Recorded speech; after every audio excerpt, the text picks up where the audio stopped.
Okay, this needs to go away. There we go. Hello.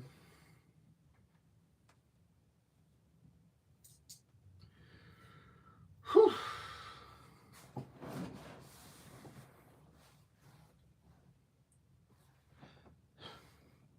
Could be a little different. Ghostbusters in there. Oh, hold on. Well, anyway, hello everybody, and welcome to Gremlin Lord Live, episode 13. Choices made. All the movies we're going to talk about today have to do with the characters making life-altering decisions.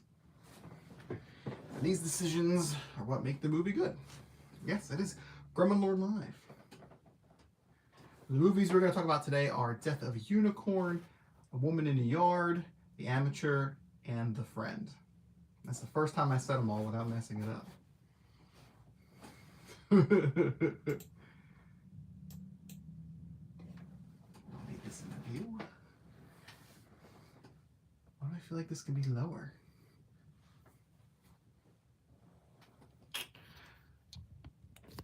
You like how we started on time today? Anyway, so what should be the first movie that we talk about?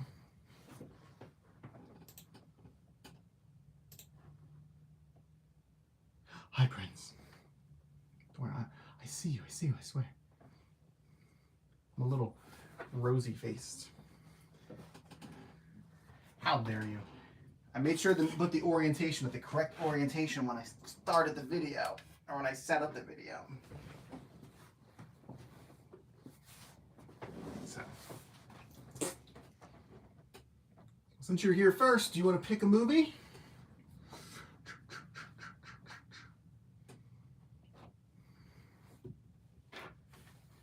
Good job. Good job is not one of the movie choices. Sorry. Woman in the Yard. Woman in the Yard. All right.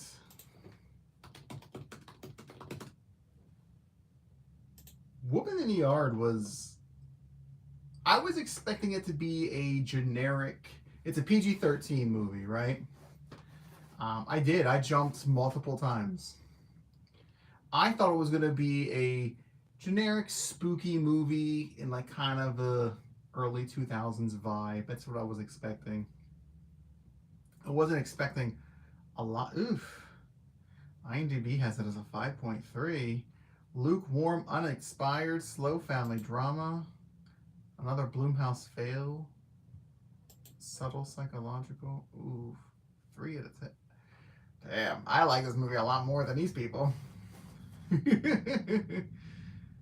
Alright, so like I said, this is a PG-13 horror film, so you gotta take with that what you get, because it's not gonna be overly gory, it's not gonna be overly frightening images, it might not touch upon certain themes because of the age restrictions,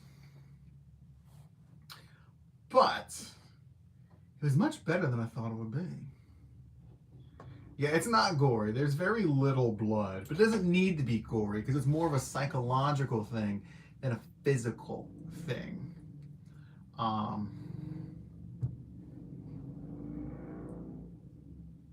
mean, the most blood you see, they show in the trailer where the lady flips over her hands and there's blood on her hands. Like, that's the most blood you see in the movie, really. Can I compare it to another horror movie? That's a good question. I don't know. I mean, because I think of like psychological films, you know, think of like The Shining, but then that's also, you know, has a whole blood thing in it.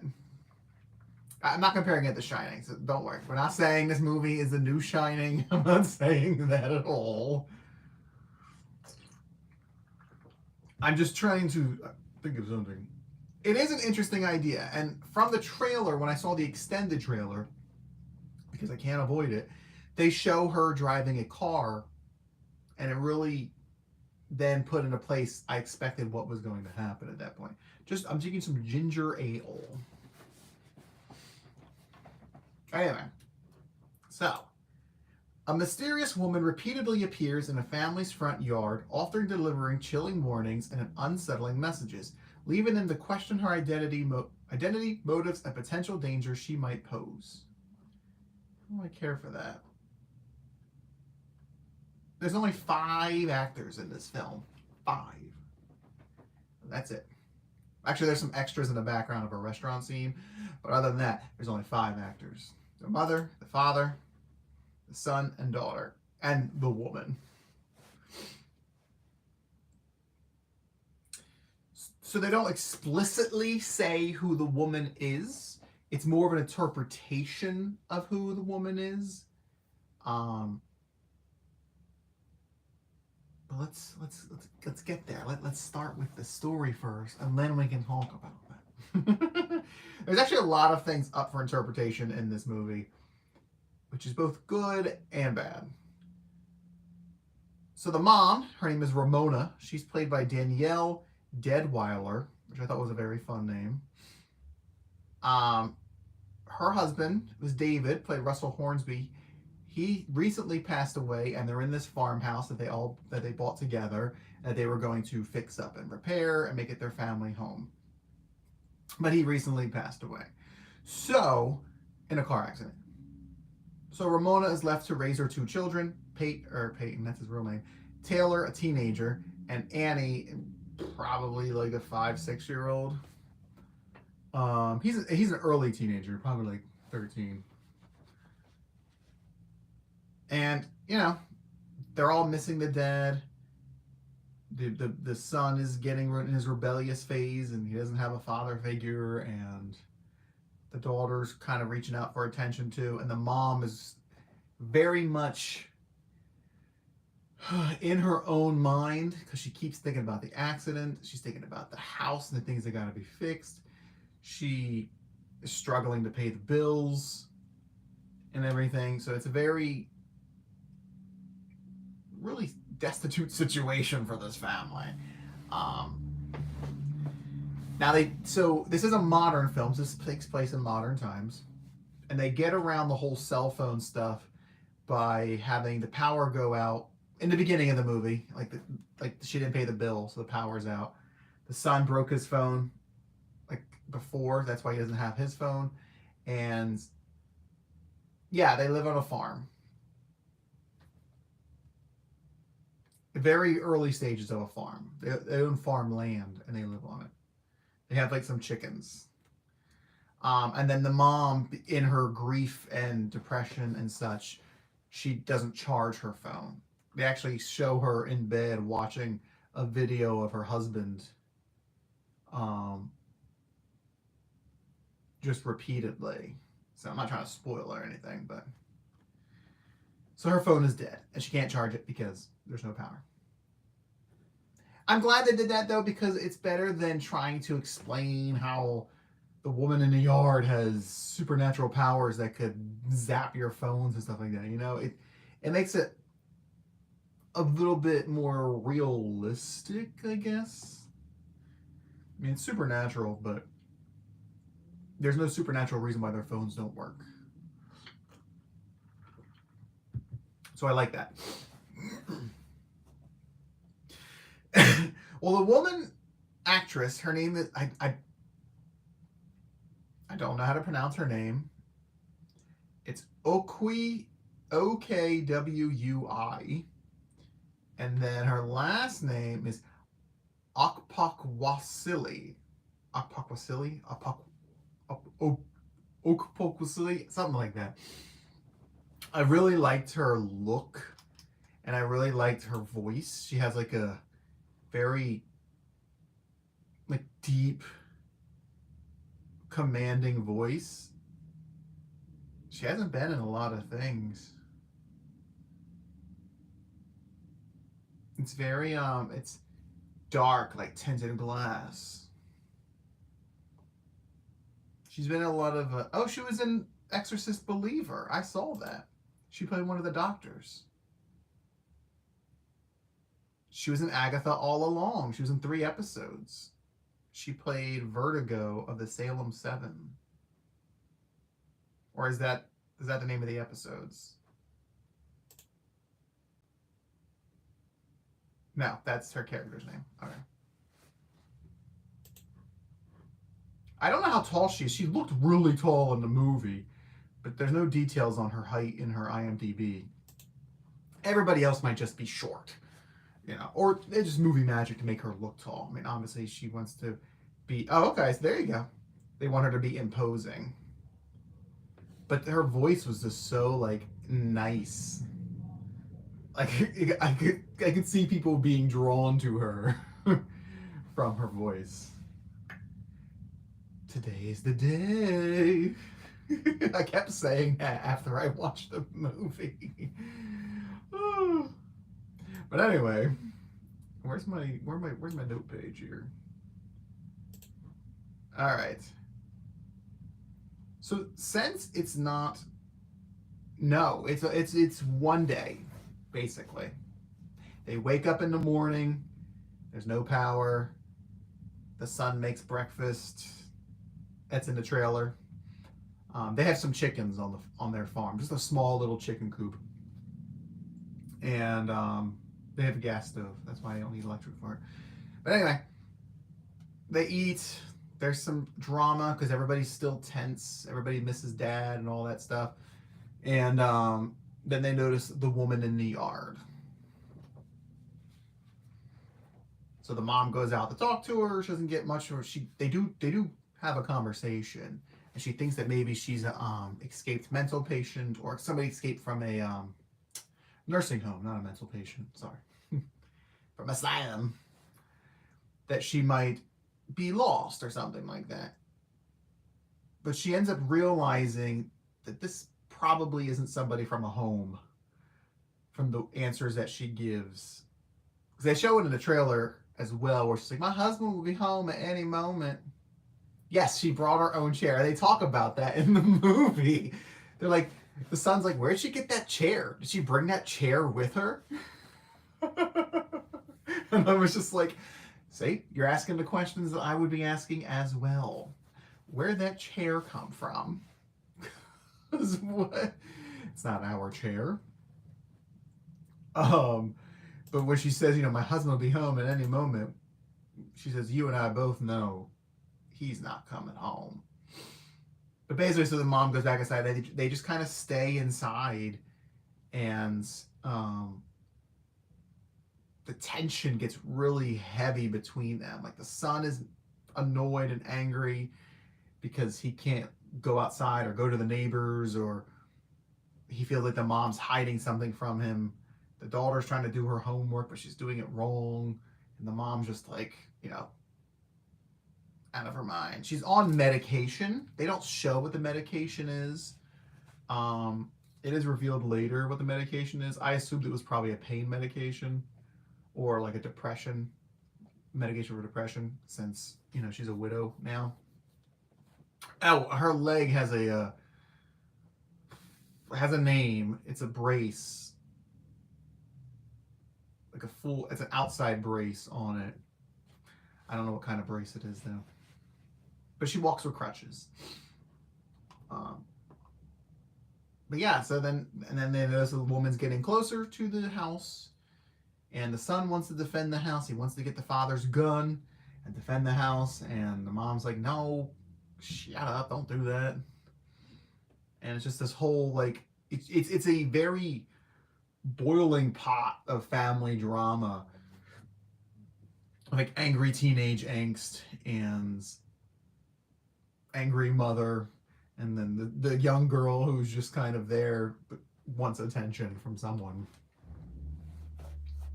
And yeah.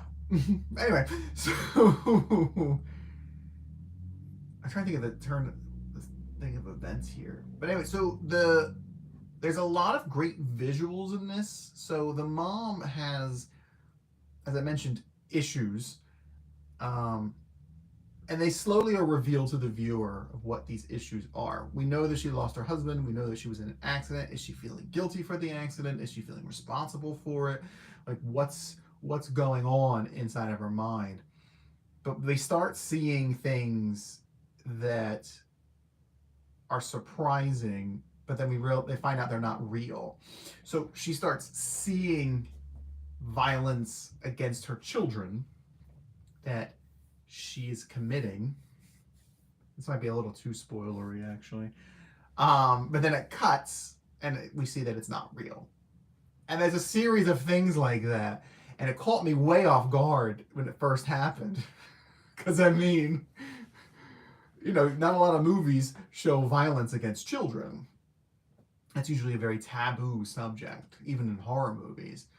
So I wasn't expecting that. Like young children. Teenagers, they're always getting killed in horror movies. But children and babies, that's a different story. So I was like, ooh, okay. That was kind of grisly. And eventually they just kind of piece together for you what happened for them to get to this point. And they try to, and there's, like I said, there's a lot of those visual switches where they show you something and they run with it, but then it turns out that's not what's actually happening, something else is happening, and there's all these little juxtaposition things. I really enjoyed those. I thought it added some like depth to it. A lot of the scares were jump scares. I mean, and yes, like I said, they got me. There's a jump scare within the first 5 minutes of the movie. And it's not even like a scary jump scare. It's just a quick cut and a loud noise of a very regular activity. And it got me. I was like, oh! I was the only one in the theater. So it got me pretty hard. But there were quite a few times where I did actually jump. Because I just wasn't expecting these things. But there were other scenes that did. Oh yeah, I was alone. Nobody's watching that one. And there were other scenes where the visuals were really scary. Like I said, with the violence against the children, like that I wasn't expecting either. So I was like, not like jump scare, but like shocked by it. And there's a lot of twists that kind of got me as well. So I really liked it. I was pleasantly surprised that for this PG-13 movie that I wasn't expecting much out of, I really did enjoy. So, let's see. Jumps between visions and realities. The problem is that this may be a little too abstract for some people. When I'm reading these comments down here, these reviews, people are talking about how it's like, at least it's making a little, it's not making much money. Oh wait, the director of this directed House of Wax and Orphan and The Shallows. I saw House of Wax. That's the Paris Hilton one. She was not a witch. She's not a witch, no. So basically, it's what I got from the trailer. I figured that she was a demon or a ghost or something that the mother conjured up because she says, you called me to come. And there is, in the trailer, they show a scene of the mom driving. And then the car crash.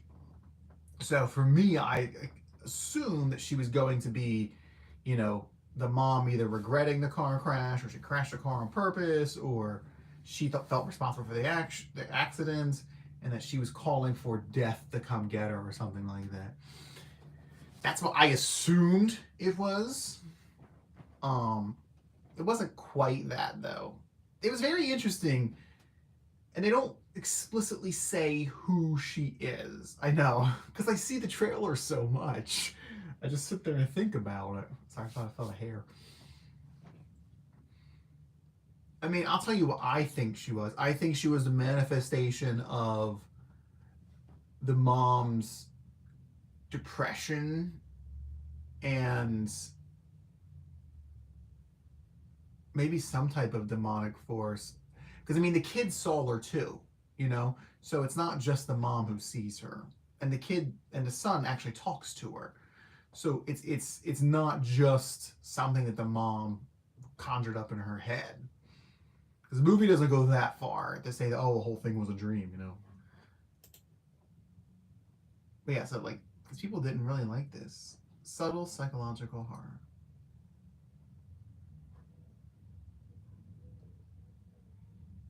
The mom's not disabled. She well, it said that she has a brace on her leg from the car accident that killed her husband. She's on crutches.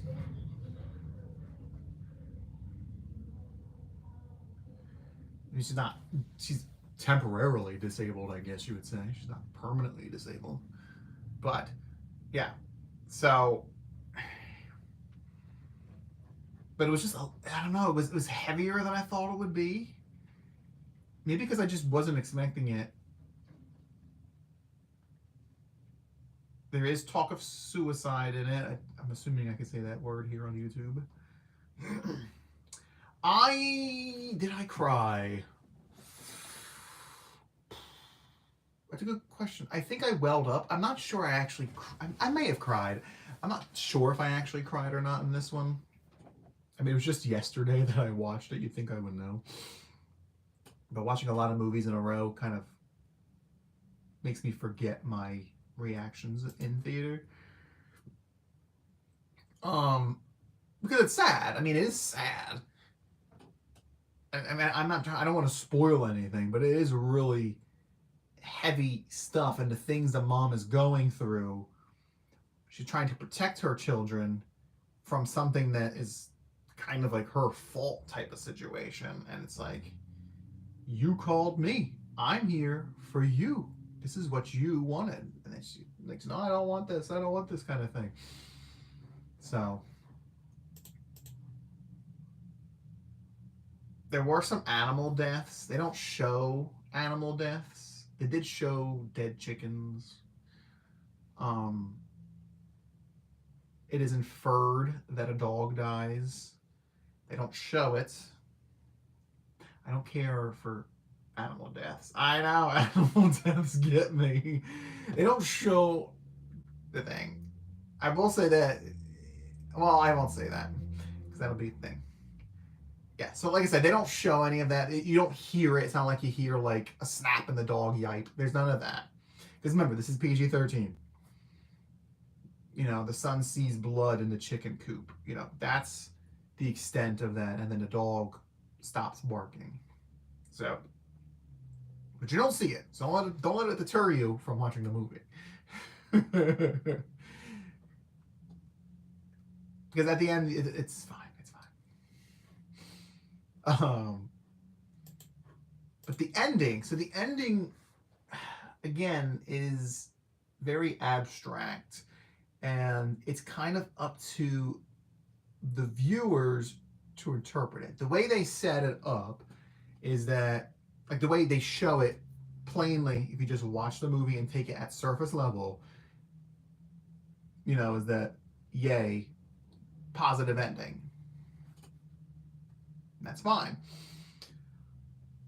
But if you want to look into it a bit deeper, you can think, oh, maybe it's not a positive ending. Maybe the bad stuff did happen, and this is all just make believe now. Like you don't know for sure what happened, but if you just take it at what is shown on the screen, it's a happy time. So for me, but I like I said, after the movie, I was thinking about it. Like I was driving home thinking about it. I don't know. I mean, I would want to think that it's a happy ending.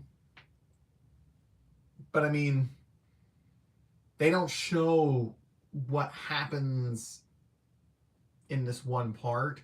So you don't know for sure if something happened there that would change the ending. Like you don't know if I'm not gonna say that. We try not to get too spoily on these reviews here. I'm just on the fence between the positive ending and the negative ending. But I mean, yeah, it was I really liked it. And like I said, I I think you'll get more out of it if you is it a good date movie? I mean,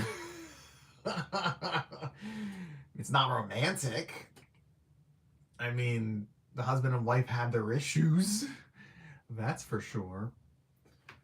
I mean, she did love him, but it was really her mental health wasn't good, and that was really the issue.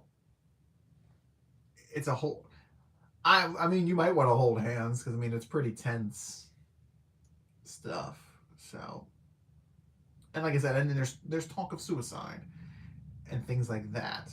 So I connected a bit more to that than maybe some other people might. So it was just it was much better than I thought it was going to be. I will say that. I will definitely buy it on physical. Because again, A Woman in the Yard, just the title doesn't sound that interesting. You know, it sounds like a movie title that I would make up as a kid.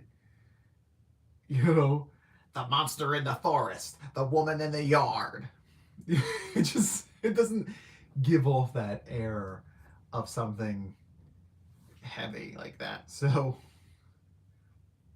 well, I'm glad you thought it looked interesting from the trailer. I thought it looked interesting from the trailer too. I just thought that I had it figured out from the trailer, and I did not. I did not have it figured out from the trailer, and I like that because I like to be surprised. I don't want to have things spoiled. It's not really shown what she wants with the kids, to be honest. But I mean, they do show her traveling through the shadows, which is a really cool thing that they did, and the visuals of that was really cool. I'm assuming that some of it, or maybe all of it, was CGI. I don't actually know, but it didn't look like CGI. It looked fine. I really did like the visuals of that. Like when she reaches, like you just see the shadows behind the people, like behind the sun. I think in the trailer they show her like hitting the wind chime shadow, and that hits the wind chime in real life.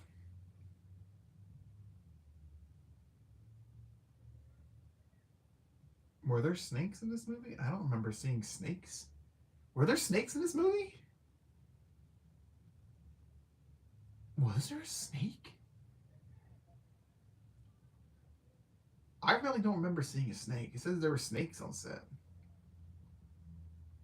That's what this says. It says during the filming, snakes were only present on Tuesdays and Thursdays as part of a unique agreement between the producers and the local snake community. I just don't remember seeing any snakes. Maybe it might have gotten cut. Maybe it was like too horrifying for a PG-13 rating or something.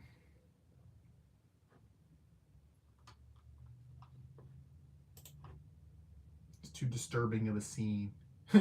Quotes. The quoted line they have is, "The woman, today's the day." Oh, IMDb. I didn't realize this was that same director, though. That's interesting. Jaume Collet Serras. There are no F words, I don't believe. It's just it's very much its own thing, and it understands what it's trying to do. So I very much like it. I did like it a lot. And I'm really happy for that. So, Woman in the Yard, we are going to give it. Is it The Woman in the Yard or just Woman in the Yard? It is The Woman in the Yard. Okay. I am going to give it.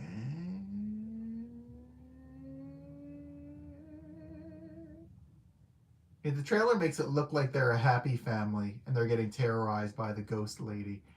But they're not very happy. They're very tense. And I mean, they're a family that's been torn apart by a death. I mean, they're not, you know, they don't hate each other. It's just emotional things. The trailer's playing right now.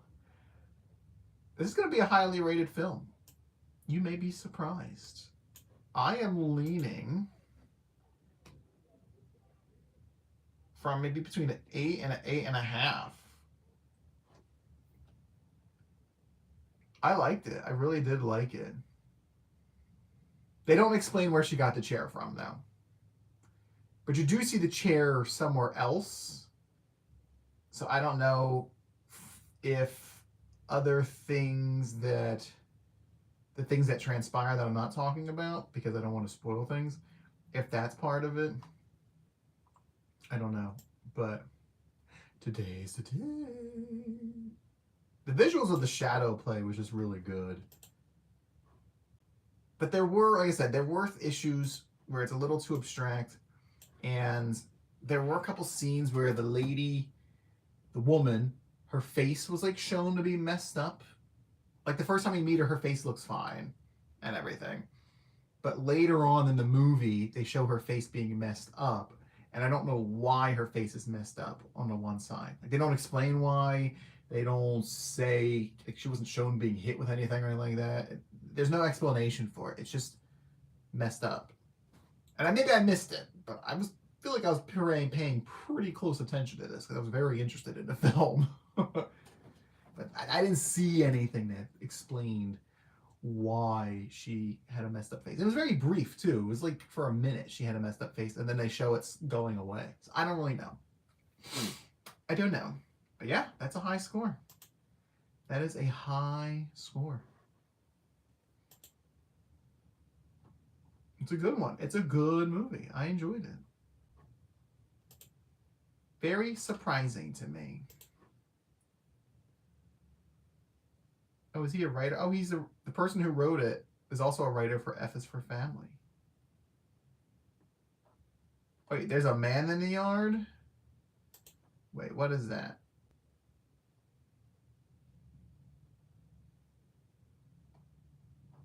There's a movie in development called The Man in the Yard. Uh-oh. G is for Gremlin? What do you mean G is for Gremlin? Oh, F is for Family. Gotcha.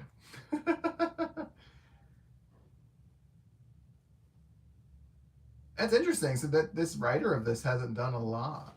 Like literally, they wrote short episodes of a TV series,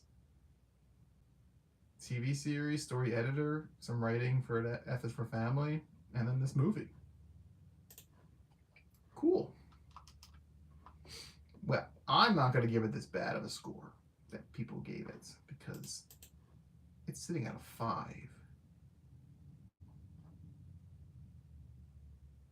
Which is just too much. It's too low. It's too low, people. All right, so I'm going to put it in as an 8 because you can't do halves. Today's the day. All right. So now we're going to move on to the next film, which I will pick, and it will be The Amateur, starring Rami Malek and Lawrence Fishburne.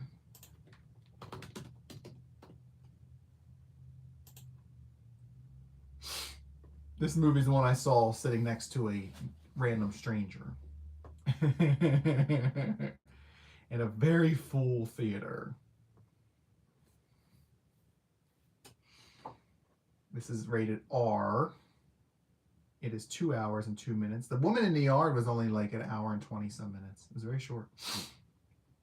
All right, let's see. When a supervisor at the CIA refused to take action after his wife is killed in a London terrorist attack, a decoder takes matters into his own hands. That's not really a good description.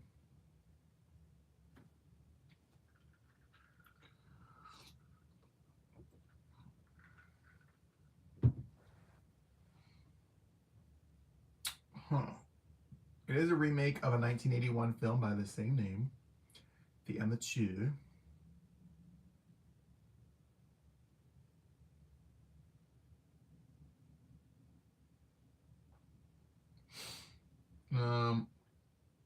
Really, if you watch the trailer, you'll see that, you know, he has a loving wife. They have a great relationship.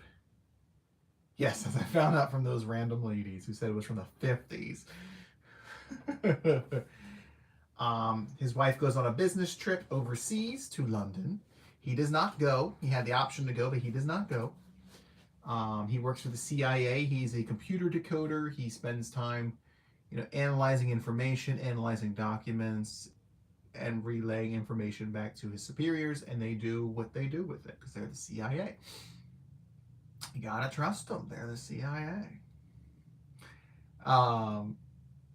She gets taken hostage in a hostage situation, going in a no problem, Prince. We'll see you later. She gets taken hostage in a heist or thing that goes wrong, and she ends up being killed. And he doesn't find out, so he goes back to work. And basically, he works up the courage to say that he wants to go after the people who killed his wife. He wants to get combat training, gun training. He wants money. He wants a new identity so he can go to espionage things. And basically, he gets laughed out of the room by his superiors because they're like, "Buddy, you aren't made for that." And he's really not. I mean, Rami Malek, I don't know how tall he is, but he's a very rail thin person. He is very thin. He did have abs, which is nice. Which is nice for him. I mean, he's 6 years older than I am. I don't have abs. Let's see. His height. He's only 5'7", so he's actually quite a small guy. Not small, but smaller than me. Oh, he's born in L.A. I thought he was not American. He does have a twin, I believe.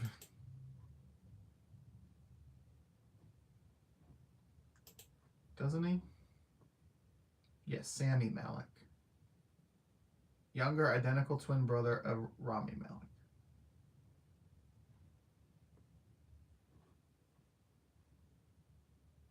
I like how it's like this random picture of him. He has a page on IMDb. He's been on Entertainment Tonight. That's what he's been on. But he's 5'9". Ooh, sorry, Rami. Sucks to be you. Anyway. So, and that's what the trailer shows you. And I was actually surprised because the trailer didn't really... kind of gave me the wrong idea. So he actually does go through CIA training stuff. That's where Lawrence Fishburne comes in. So Lawrence Fishburne is the guy who was picked to train him on things. So I didn't know that was going to happen because they made it look like, he kind of goes out on his own. But he actually does get some training from Lawrence Fishburne's character, whose name is...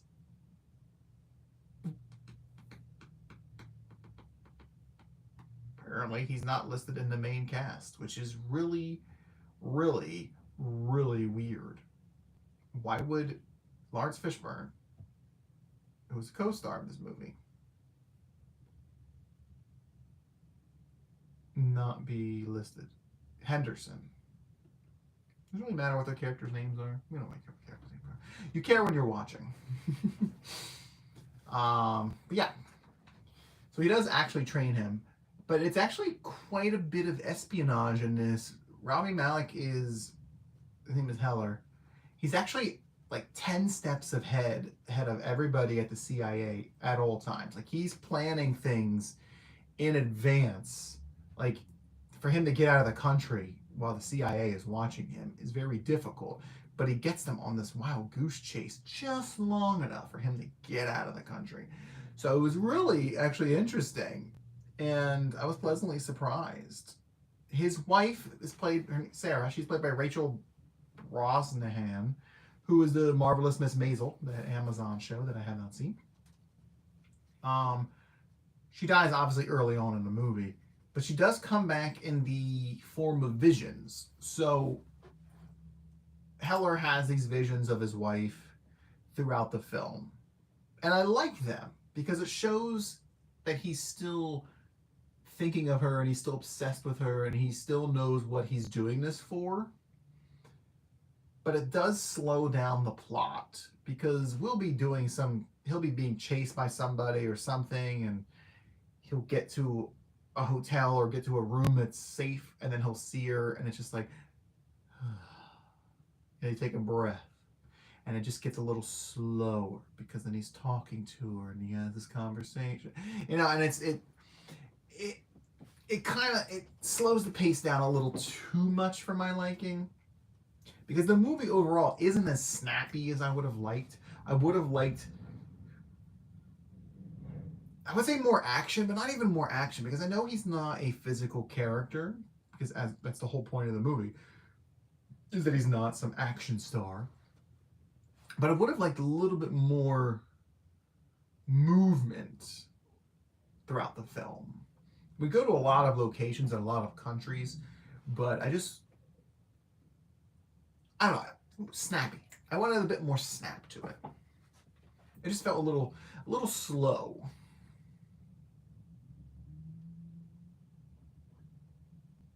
I did like the use of technology. I thought it was realistic.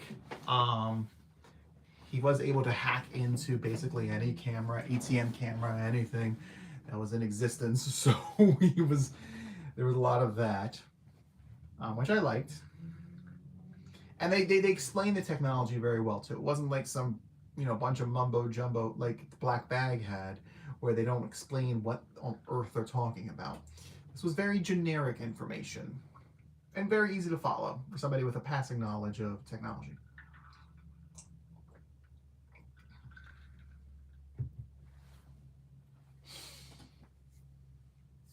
I will say, some of the other people in the movie, John Bernthal plays the bear. He plays another like CIA operative who people. Holt McCallany, I recognize him from Iron Claw. Where's the Oh, that's the guy. Okay. And Julianne Nicholson, who I like quite a bit. So I've liked her since I saw her in Ally McBeal. I think she's really pretty, and I just like her acting style. She's taller than Rami Malek. She's 5'9". Wow, she's born in 71. She's in her 50s.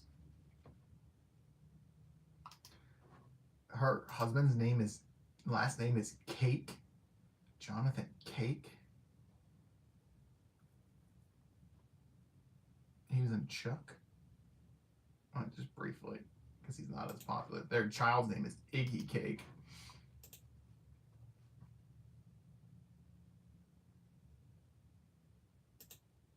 Anyway, so I've liked her since I saw her in Ally McBeal. She was also in August Osage County, which I liked too.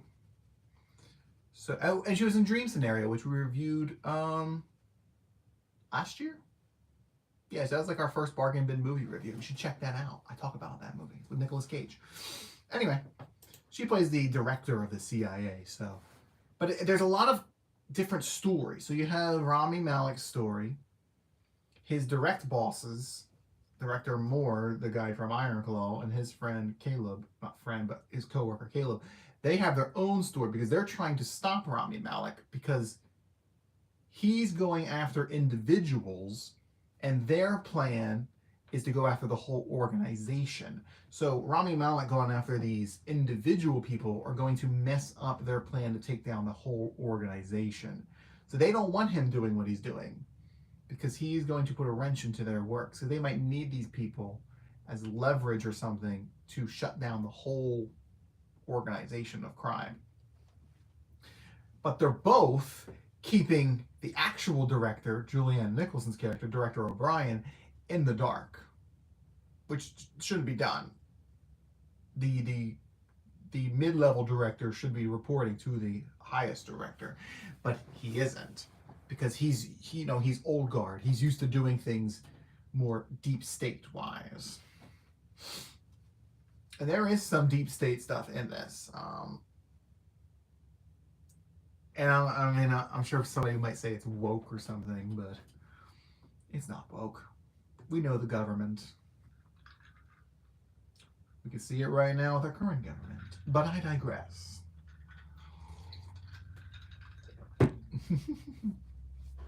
So there's not a bunch of action in this movie, only because he's not an action star. You know, he's not running and gunning. He's not in fist fights. He uses his brain. In the movie, he has 170 IQ to figure out ways to harm these people without physical fights. And I was actually surprised by something because the trailers show you 2 deaths, the pool and an explosion. But there's other things, there's other characters that he goes after as well. And they're creative ways of taking care of these people. And I like that. He does try to get in some fist fights, and it doesn't quite go his way. So, sorry. But negatives. So Rami Malek. And I don't really have ever seen him in Bohemian Rhapsody. I haven't really seen him in, I don't think, anything else. I know he was in Night at the Museum, and I think I've seen him on Saturday Night Live, but I haven't really seen him in anything. But he makes a lot of interesting facial expressions, which I just chalked up to his character, Freddie Mercury. I mean, obviously Freddie Mercury's a real person, but I just chalked it up to that. He was, doing a caricature of Freddie Mercury. But he isn't. He makes those faces a lot. Oh, he was a voice in Until Dawn, the video game. That's a movie that's coming out.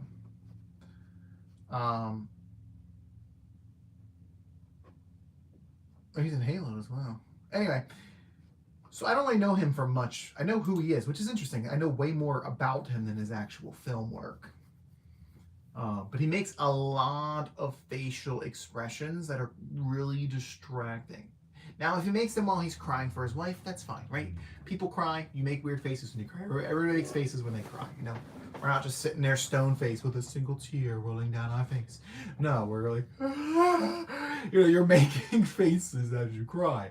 So, and he does that. But he makes a lot of weird faces otherwise. And it's weird. It's weird. Like, it feels like it's like an autism thing or something. Where he just kind of makes like a tick or something. I don't know. I would need to see him in more stuff, I guess, than Bohemian Rhapsody and The Amateur. But there's just something about his facial expressions that kind of bothered me. Because he'll be like looking at something and he'll be like, I'm like, what are you doing? What is your face doing? I don't understand what your face is doing. But he would just do it. It was distracting. I did talk about how I wish it was more action-oriented, but it was nice seeing Lawrence Fishburne again. Lawrence Fishburne's like, what, almost 70? Or is 70? He was doing some action scenes there, too. What is the movie rated again? I already said what it was rated. PG-13. Okay, yeah. So this movie's rated PG-13 as well. Because again, there's fighting. There is quite a few bullets, but not a lot of people get killed. And when they do get killed, it's generic. Not like, blood gushing out of people's bodies. But yeah, again, I was surprised that it wasn't exactly like the trailer, which I liked. Please, do more trailers like this. You hear me, movie industry? Do more trailers that don't show you all the plot points and that hide things that surprise you later on. Please, continue to do such activities. I need that in my life. Because I'm sick of seeing trailers that reveal too much. Companion, drop. Thank you. I need less information in these trailers. And yes, I could just not watch the trailers, but sometimes it's hard not to watch them when you're in the movie theaters as often as I am. So, I'm not going to sit there in a movie theater going, la la la la, while the trailers are playing. So, yes, there's a whole subplot of this film that is not shown in the trailer, and I liked that. It gave the film a more realistic feeling that other people are doing things at the same time that he's doing things, and they're all interconnected. The conclusion of the movie was good. I enjoyed the conclusion. I thought it was satisfying. I thought that the solutions that they came up with worked. There was some closure to the stories, and I like that a lot. People got what they deserved, which is always a good thing, you know? The deep state falls again, draining that swamp. But yeah, I liked it more than I thought I would. But it was a little slow for being a quote unquote thriller. So as for a rating, I'm leaning towards 7 at the moment. Sitting at a 6.7 on IMDb.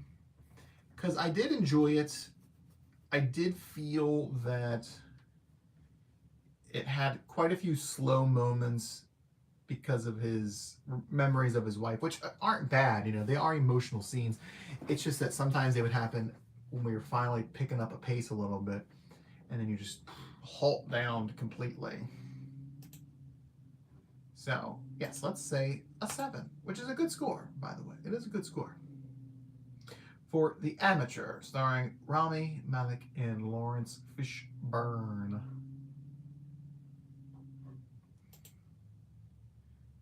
So now we have 2 more movies to do. We're going to talk about Death of a Unicorn. Now, I saw this one like 2 weeks ago, so it might be a little rough trying to remember some of these things. I didn't write about it when I watched it. That's on me. That is on me. It has a really good cast. Very, like, a lot of names I recognized. So you got Jenna Ortega as Riley, the daughter. Paul Rudd plays her father, Elliot. You got Richard E. Grant as Elliot's boss. Tia Leone, who plays the boss's wife. Will Poulter, who plays the boss's son. And there's other people I don't really recognize, but I did like them. This girl's in Glow and Everything Everywhere All at Once. But I don't know her per se. Anyway. So, a father and daughter accidentally hit and kill a unicorn while en route to a weekend retreat, where his billionaire boss seeks to exploit the creature's miraculous curative properties.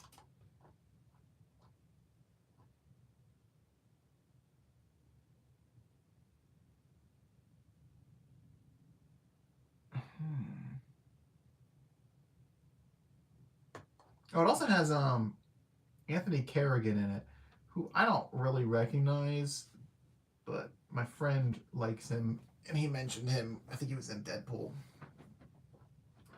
Anyway.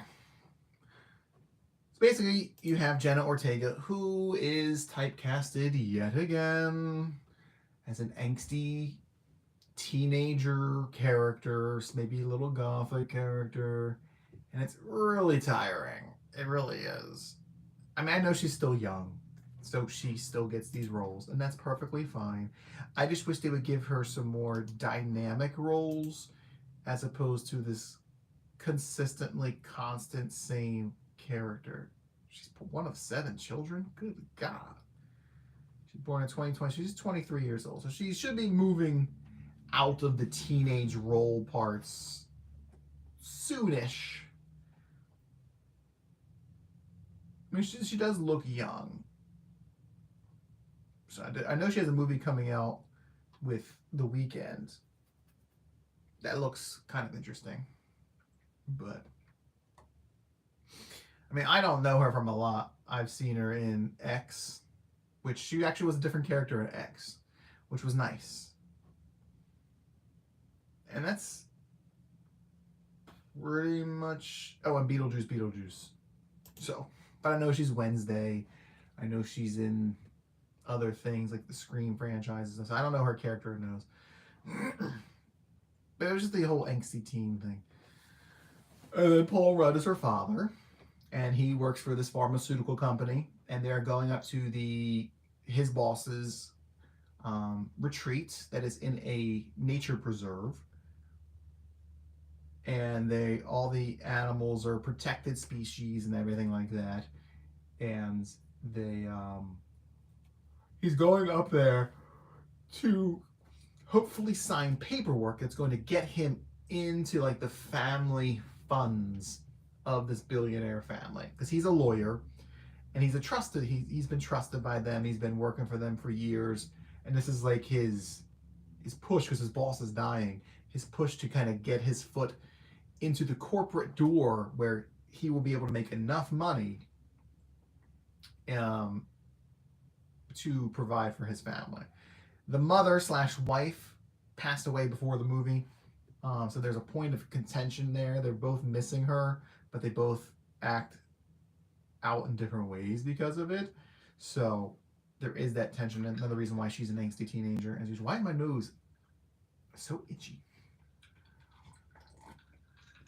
I don't know. But anyway. So they hit a unicorn on the way to the house inside of this nature preserve. And I will say, so the design of the unicorn I really liked. It's not your traditional majestic horse with a spiral horn, you know, that you see in folklore or in fantasy movies and stuff like that. It's not that. They are still horse-like, you know, they're very equine, but their proportions are different. So the one that they hit is, I guess, a baby. So it's a bit more stumpy. It's a bit more kind of like a donkey shaped or like a miniature horse shape. And its horn is, I'd say it's more of the standard spiral horn. But the other unicorns that we see are more beast-like. And their horns are different shapes. Like, I think it's a male because it's bigger. But its horn is more like jagged, like serrated, like a blade on the edges. And then the mother horse, I guess, the mother unicorn is also a different shape, not a spiral shape. So I really liked their design from not being necessarily this pretty mythical monster that we're so used to seeing. I mean, if you look at the poster for the movie, you'll see its teeth. Those are not regular horse teeth. Those are very violent, sharp fang teeth. So they are beasts in this movie. They are not just pretty horses, which I liked. However, the CGI in this movie, not great. Not great. The close-ups are good, you know, like when they show, like in the picture, the poster for the movie, my nose is so itchy. They show the unicorn's mouth really close to Jenna Ortega's face. That looks good. The close-ups are good, but a lot of the shots of like them running or when they're inside of the house, that doesn't look good. They do match up to the things that they're doing in the house, like if they're knocking stuff over and all that, that matches up very nicely. But it's just, the texture just isn't there. I mean, this is a smaller budget film, I believe. You know, this isn't some like blockbuster film. I'm looking to see if I can see the budget. A $15 million budget. Its gross is $10 million. You tell me that movie didn't even make back its budget? Come on, A24. Get with that.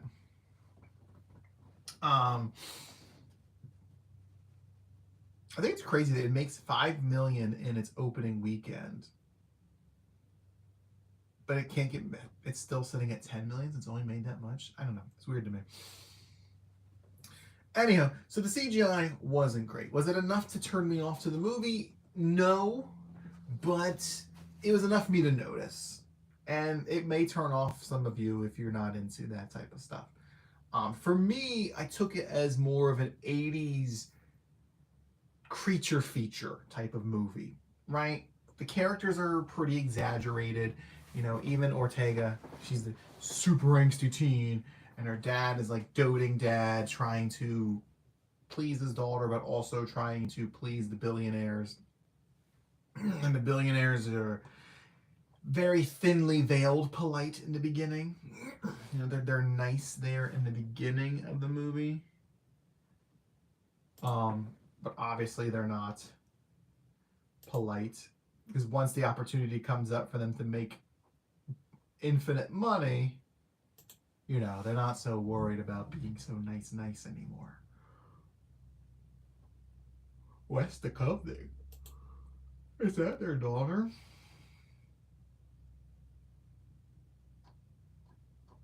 Because Tiana Leone was with them, right? Yeah, David Duchovny. Anyway, yeah. So the characters aren't as three-dimensional as you would hope, but I think it's fine because that's the vibe of the film. The vibe of the film is this whole creature feature type of thing. So I did like that. There is a lot of connections to folklore, which I did like as well. So there's a lot of research done by Ortega and trying to explain to everybody why we shouldn't be trying to use this unicorn to, you know, sell to the highest bidder anti-aging and healing agents. Okay? Because they do show that the unicorn's blood, it does have healing properties. It cleared up her acne and it cleared up Paul Rudd's glasses, his vision. So they do show that. So of course, a pharmaceutical company is going to try and do everything they can to capitalize on that, which is exactly what they do. And mommy and daddy unicorns have different opinions about that.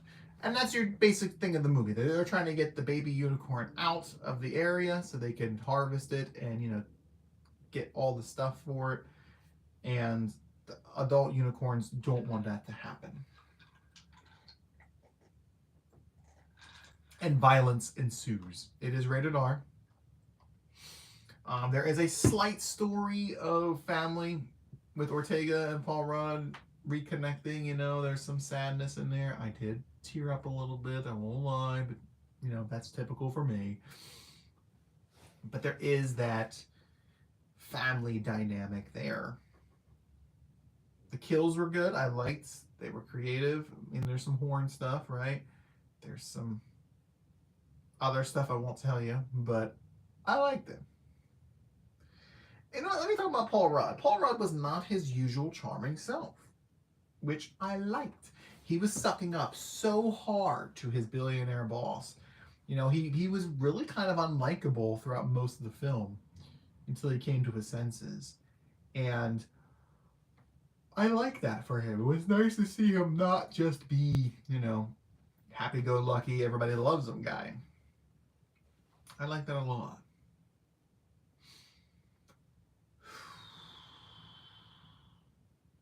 Will Poulter was funny. He plays the self-obsessed son. But again, he's pretty much just a rich boy stereotype. You know, he's done a little bit of everything. It reminds me of Buster Bluth from Arrested Development, who, like, you took a nautical class, you took this type of class, took this type of class, you know? Because that's what he told me. Like, well, I did archery for about 5 minutes, but then I changed over to something else, and I did mapping, and I did this, and I did that. So he always has, like, a thing to bring up. There is one thing I didn't really understand. So his character obviously is spoiled and drinks and does drugs and stuff. This is kind of a slight spoiler. Get our little spoiler. A little spoiler gremlin here.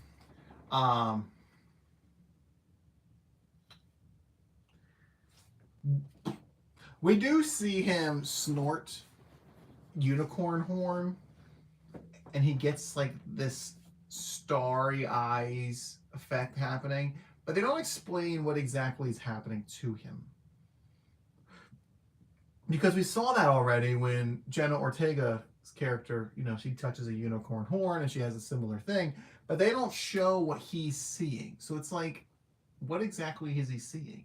Or is he just thinking that he's seeing stuff because he's so self-obsessed? He thinks he sees all the secrets of the universe, so that he acts accordingly, which usually has bad results. So that's what I think is probably happening. He thinks he's seeing things that are so clear and concise, and people believe him just because they don't know any better. That's how I'm taking it.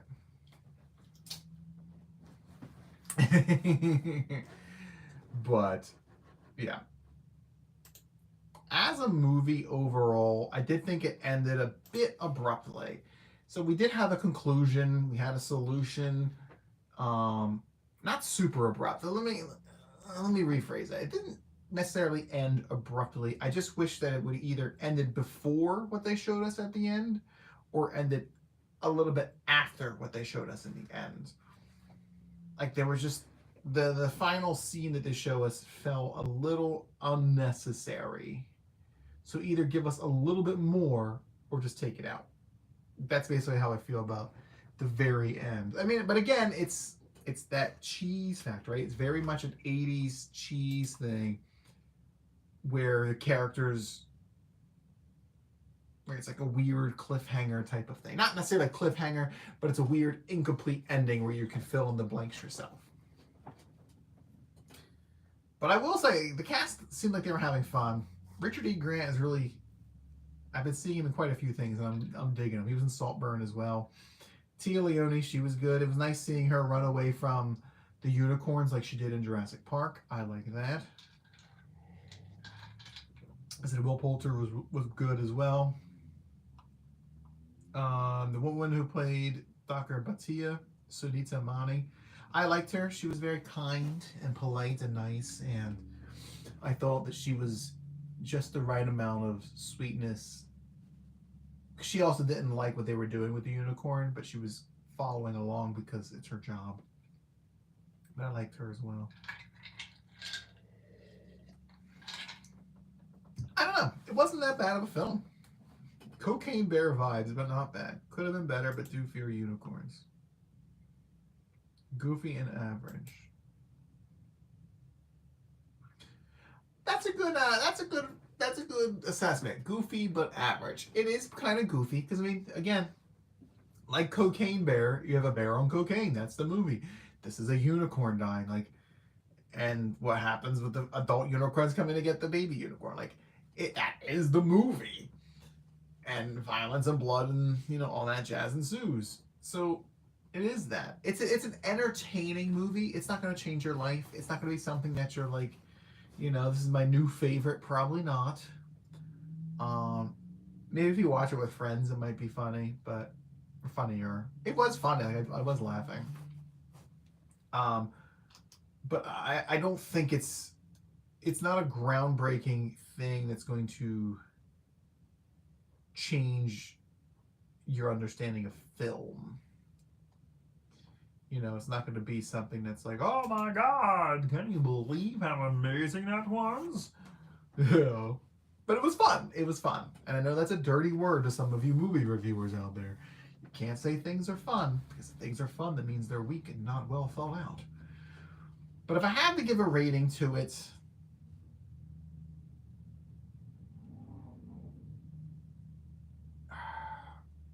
sorry, the trailer's playing. I was trying to see how much they actually show in the trailer. They don't show you a lot of the unicorn in the trailer. They do show you full visions of the unicorn in the movie, so don't worry. It is quite a bit of it is hidden, but they do show you in the end, or not in the end, but you know, throughout the movie, they do show you the full unicorn. which I do like. I think I'm going to give it a 7, if I'm being honest. Because I enjoyed it. I thought it was a fun time. It has issues. Like, it's not a perfect movie. It is, you know, it's not a 5. It's not just a meh movie. It is better than that. And I did like it. So, I would suggest it. Is it a date movie? It can be. Dark comedy, dark fantasy.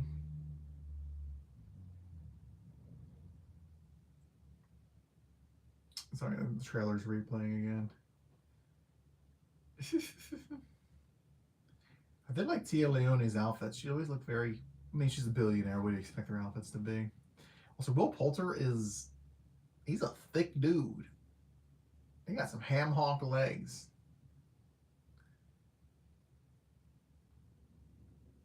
Every time I go to type unicorn, I write Unicron, which cracks me up.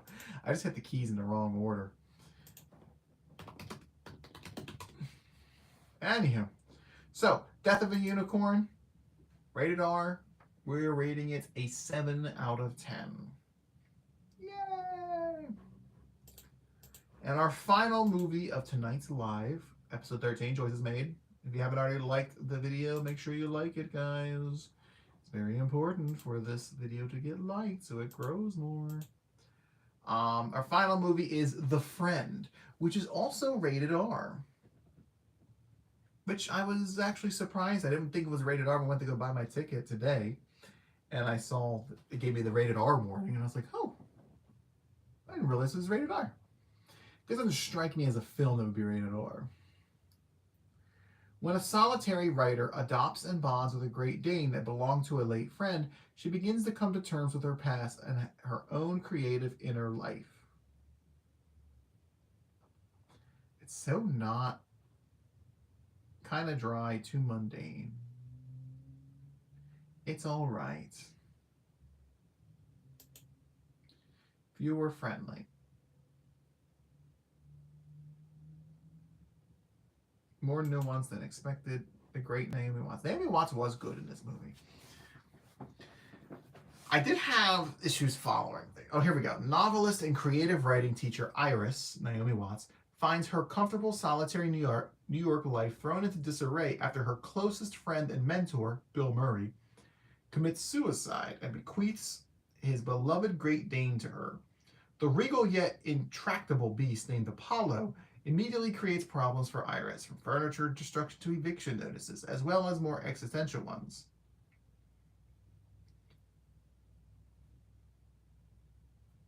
I'll stop there. It's R for language and including a sexual reference.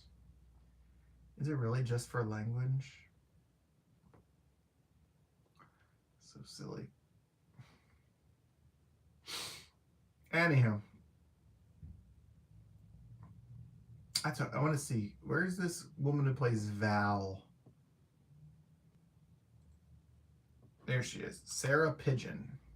She looked so tall in this movie.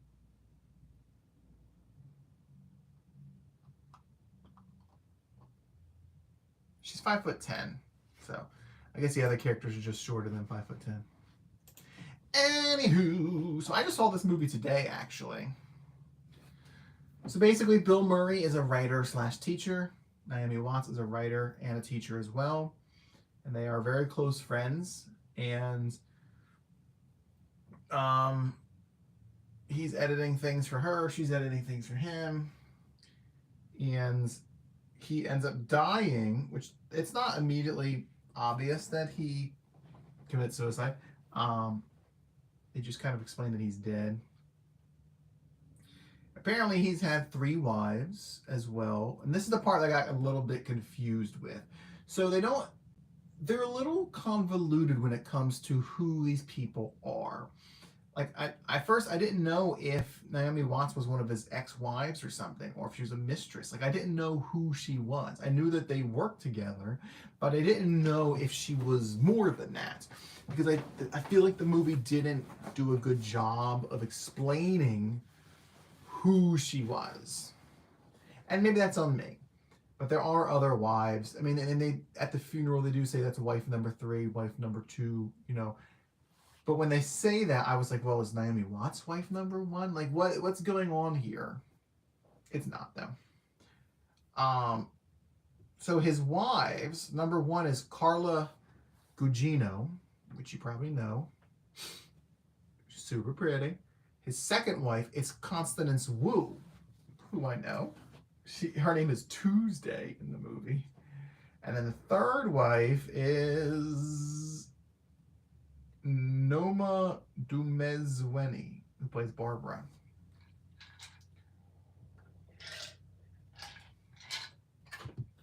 And I mean, they get along enough, I guess. But really, it's an interesting movie because I knew that she was going to get the dog. Obviously, that's the whole point of the movie. And you know, dealing with dogs that aren't yours is a task, and it's funny because I deal with other people's dogs fairly often. I mean, literally tomorrow I'm going to be dog sitting for somebody, and just last week I was dog sitting for somebody else. So dealing with other people's dogs is something I do. I mean, I enjoy dogs and I like being around dogs and I like petting dogs and et cetera, et cetera, et cetera. So, but it helped me connect more to the story. Because obviously this dog is a Great Dane. His name is Apollo, played by the dog Bing. And he's obviously very big. And she is not a big woman. She's intimidated by him and everything. But it's really just an emotional human story, which, I mean, that's what it's advertised as. But it really is an emotional movie. I definitely cried in this one. Surprise! Quite a bit, actually, because there are quite a few different things. I mean, again, this movie talks about suicide like A Woman in the Yard did. So there's that. One of the characters is Bill Murray's daughter, so there's that, the loss of her father. And there's even things talking about losing the dog, because the dog is already like 5 or 6 years old, and Great Danes don't live super long. So there's some heartstring tugging with that, and I did not like that at all. But of course, that made me think of, you know, my own animals in the past that have passed away. So it's very emotional film through like the whole thing. So it is very much a tearjerker for me. So I was really moved and crying through a lot of the film. And Naomi Watts was fantastic in it. She really sells it all. I don't see her in a lot of things. I mean, I saw her in was it in The Ring? Or was it The Grudge? It's The Ring, right? Yeah, because The Grudge was Sarah Michelle Gellar. She was in the Ring. Yeah. But I really don't know her from a lot of things. Again, I know who she is. It's just I couldn't tell you a bunch of her movies or anything. She's in King Kong, didn't see that. Mulholland Drive. You know. So she was in Vice. Oh, she was a news anchor, uncredited. Well, that's not helpful. But I really, really liked her. But I do know her from a previous movie she did with Bill Murray called Saint Vincent, which came out in 2014, which I saw in theaters.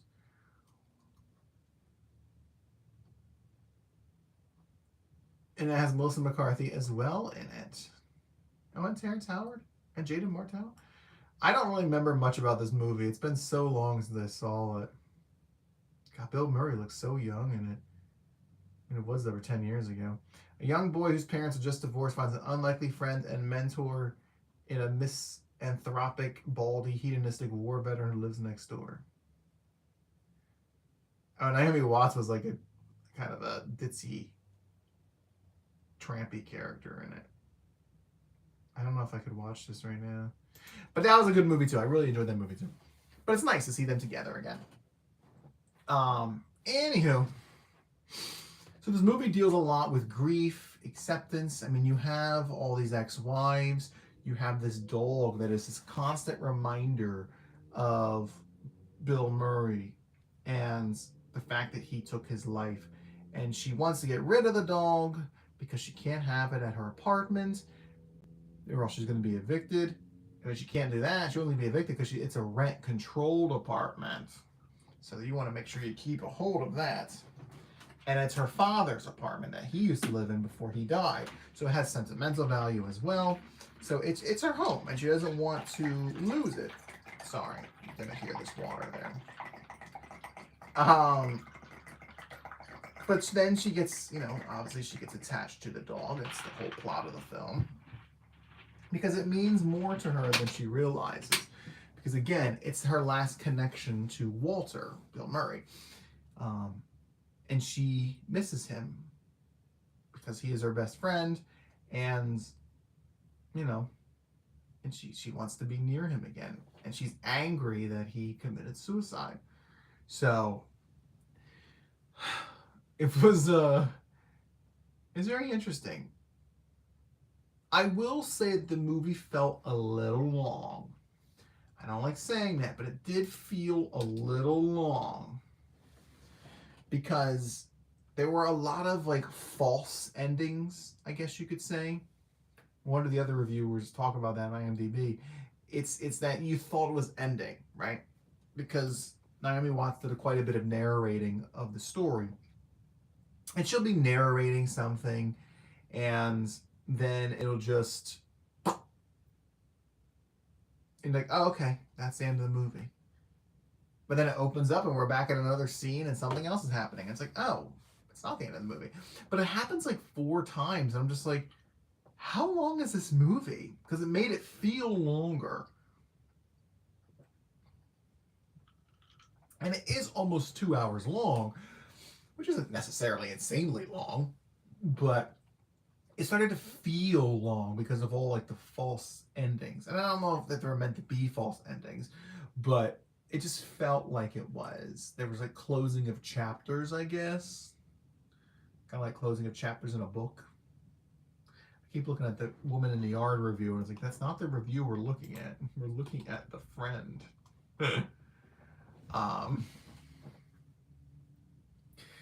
Yeah, so it did feel a bit long. I did like the doggy. He's very cute. I wanted to pet him so bad. We'll talk about those voiceovers. I did like the voiceovers because she has a really nice voice, and it would switch in between. So if she was talking about Walter, she's like, and I've always wondered what Walter would say about this. What would be the first question he would ask? Would he ask, and then it would switch to Bill Murray's voice, and he would ask the question, what will happen to my dog?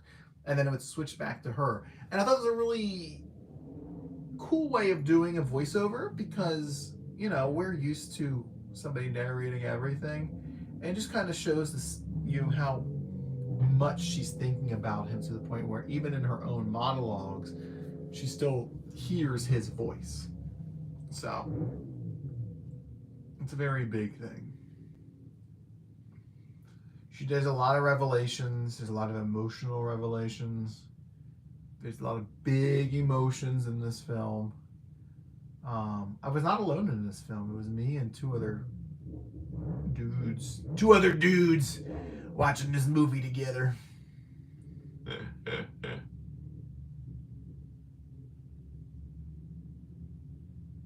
This guy looks familiar.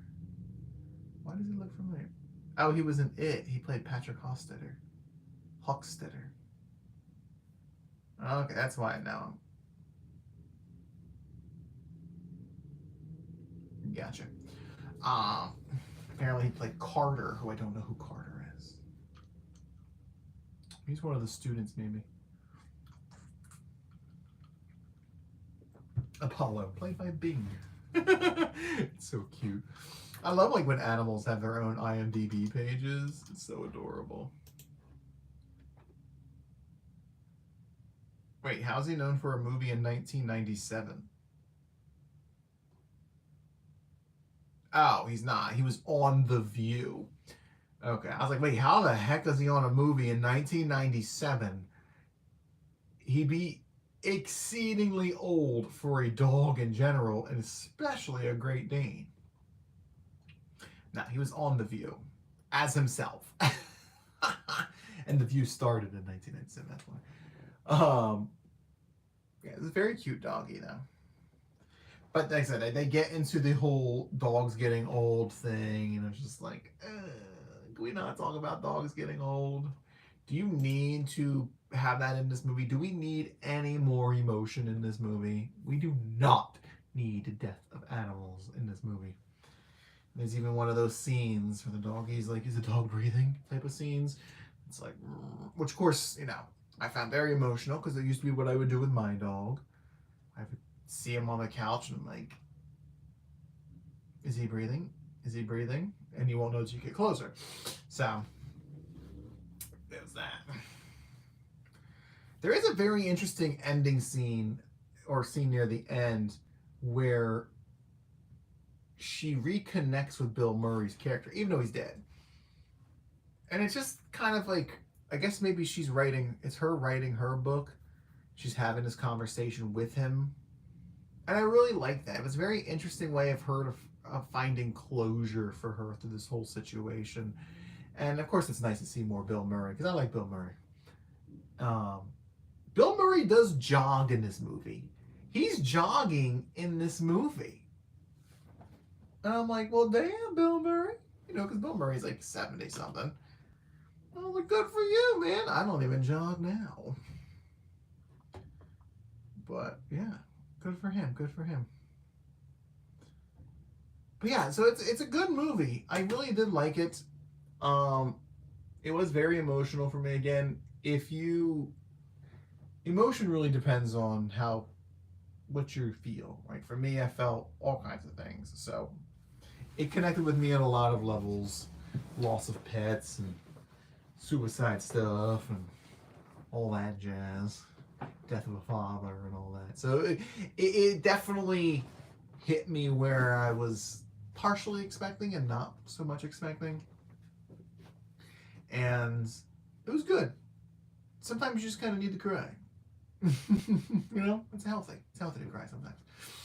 So, but like I said, I was confused by the plethora of wives and characters, and I don't feel like they did a good job of explaining who Naomi Watts' character was in the beginning. I mean, I know who she is now, and I won't share everything with you, but I did feel like they weren't super thorough in telling us who she was in the beginning. And again, maybe I missed it. Because they start throwing names out in movies sometimes when a movie starts, and that's like your only introduction to a character. And it's like, well, can I find out who the character is first? Then give me can we do the name and who they are at the same time? Instead of just being like, hey Sally, hey Susie. And I'm supposed to remember that's Sally at some point. I don't know. It's hard to explain. Like, there is a scene later on in the movie where she's talking to the first wife, and they go through all the wives and they have this conversation. So that completely explains everything. But it wasn't in the beginning. The funeral had some stuff like that, so that did help out quite a bit. But there were some details that just weren't there. I really don't have a lot of negatives. I mean, the fact that I feel like it kept having fake endings feels like a negative. It did feel long in certain places. Like, I was ready for closure. I was ready, not so much ready for the movie to end, but I was ready to have something close up. Like, I'm ready. I'm done with being emotionally raw. Like, I'm ready for her to have a good ending or a bad ending. I'm ready for her to have an ending. Like, ready to go. But, I mean, that is part of grief, and that is part of depression. That is part of all that, It keeps coming and keeps coming and keeps coming. So it is a very good representation of that. So maybe that's why they did it, to kind of make you feel like it's over, But then, something else is happening. You know, oh, there's something else still happening. You're not quite over that final hump of your issues. So, I guess in a movie sense, that makes sense.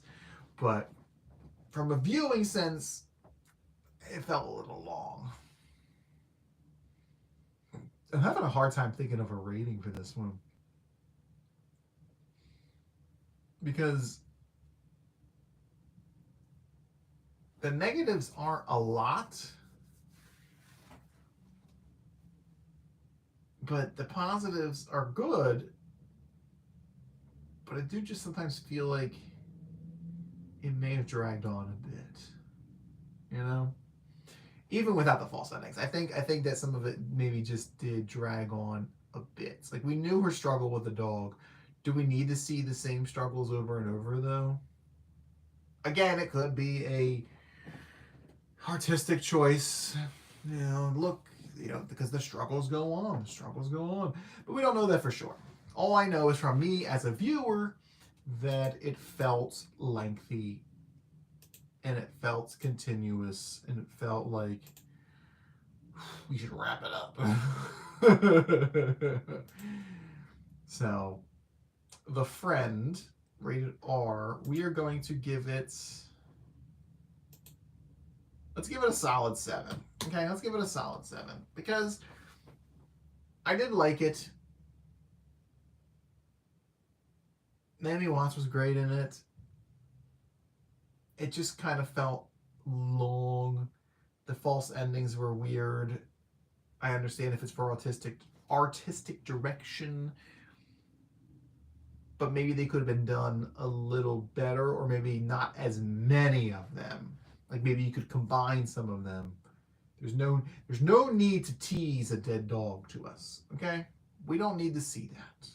I don't need to see a possibly dead dog on the screen. I cried enough. Okay, I cried enough at all the other stuff. I don't need the other. Date movie? Yeah, probably. Might not make you happy afterwards because it is, like I said, it's sad and heavy, but I did like it. And I'm glad I saw it. We only had one showing today. So, and I'm pretty sure it's leaving theaters because I think Sinners is coming out, or Sinners is out. So there's a lot of things coming out right now that's going to pop that out of there. So, yes, final movie, The Friend, rated R, 7 out of 10. So let's just do a brief looking forward here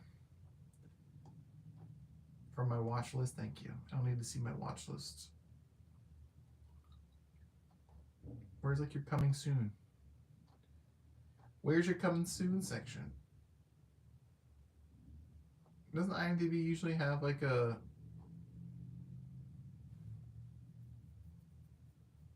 Here's the top box office, I guess.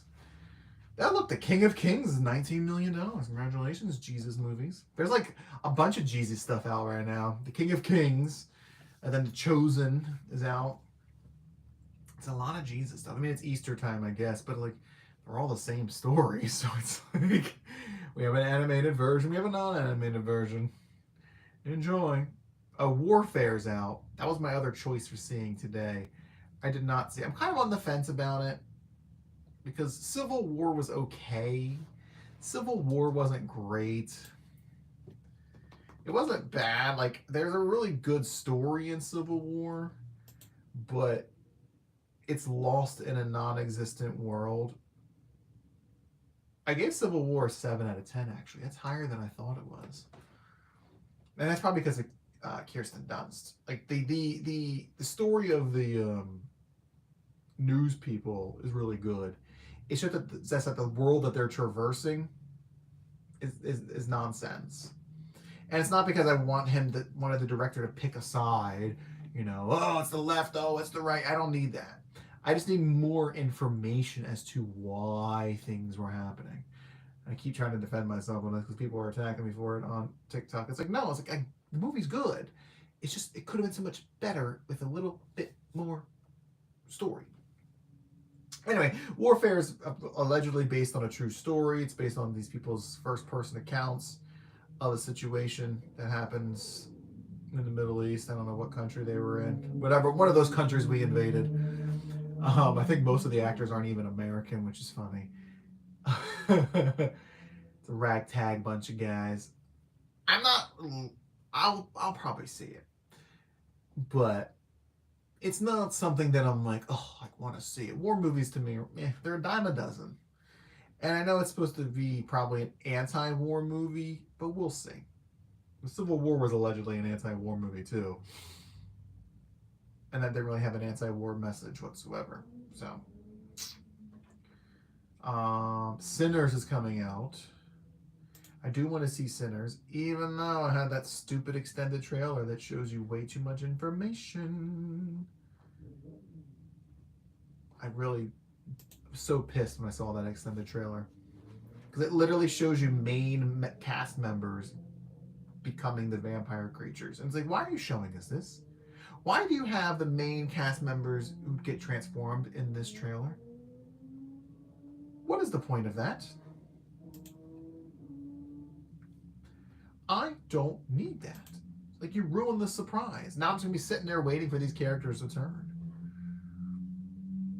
Ooh, the wedding banquet. I want to see that so much. It looks so good. It's Bowen Yang, Lily Gladstone, Kelly Marie Tran, and Han Ji Chan. That's who that girl is, Kelly Marie Tran. I knew she looked familiar. I couldn't remember where she was from. Okay, I know who she is. It's about a gay couple and a lesbian couple. One of the gay guys needs a green card, and the lesbians want in vitro, and he offers to pay for the in vitro if they get married so he can get a green card. But then, like, his grandmom comes and she's expecting a wedding, and it's this whole thing. It's a comedy. It looks really funny to me. It's getting a wide release. It is in my theater next week. I'm super excited. I want to watch it. You don't see a lot of comedies, so I'm excited to see the comedy. There's a documentary called Metallica Saved My Life. Okay. Let's see. Sneaks is an animated film. The Accountant 2. I've never seen The Accountant 1, so I probably shouldn't see The Accountant 2. Until Dawn, which is based on a video game. The Legend of Ochi. That's probably going to be the Regal Mystery movie on Monday. Because Regal Mystery movie is rated PG. I already bought my ticket. For the first time ever, I paid the 53-cent convenience fee. Because I know it's going to sell out. It's in the small little theater, too. So I know it's going to sell out because it's PG and kids are on spring break. It's going to sell out. The Shrouds, don't know what that is. Bears on the Ship. Cheech and Chong's last movie. I am kind of interested in that because you know how I love seeing older people in movies. Skill House. It's a horror movie but stars Neil McDonough. 50 Cent. Is this a religious horror movie? A dark satire of social media and influencer culture, unflinching take on fame and what new celebrities are willing to do to attain it. Because Neil McDonough is a pretty religious guy. He has a thing in his own thing where he doesn't kiss female actors. I like how there's one review for it. It's a 10, but its rating is a 4.7.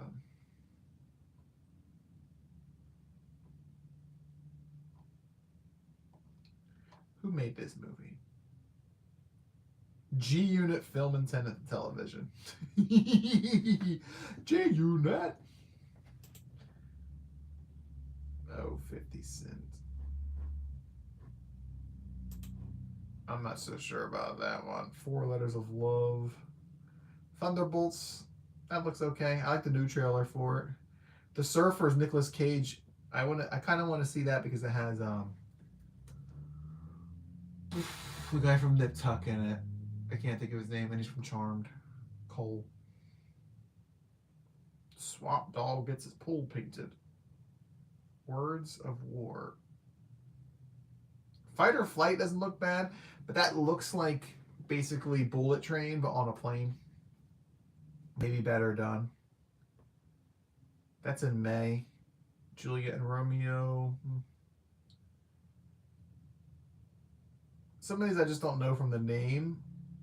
We'll have to look them up. Final Destination's in May as well.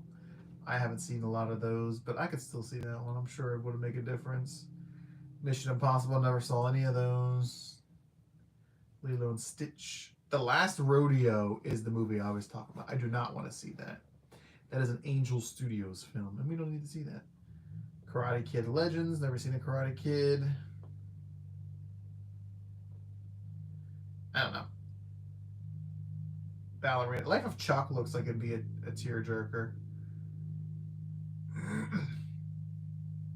It's an interesting cast. Karen Gillan, Mark Hamill, David Dastmalchian, Matthew Lillard. The Ritual, starring Al Pacino. What? A horror movie with Al Pacino? Two priests, one in crisis with his faith, the other is confronting a turbulent past, must overcome their differences to perform a risky exorcism. So Al Pacino is a priest. And it looks like it takes place in the 1920s. Dan Stevens plays the other priest. Patricia Heaton's in it. What? Is this a religious movie? Because I know she's very religious. You gotta be careful, man. You don't want to be supporting the agendas, you know? I don't want to support the agendas.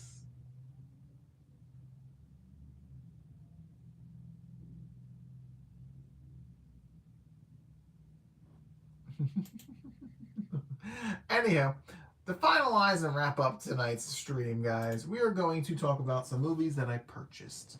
I didn't post them on media yet, but I'll share them with you before we post them on media. Huh?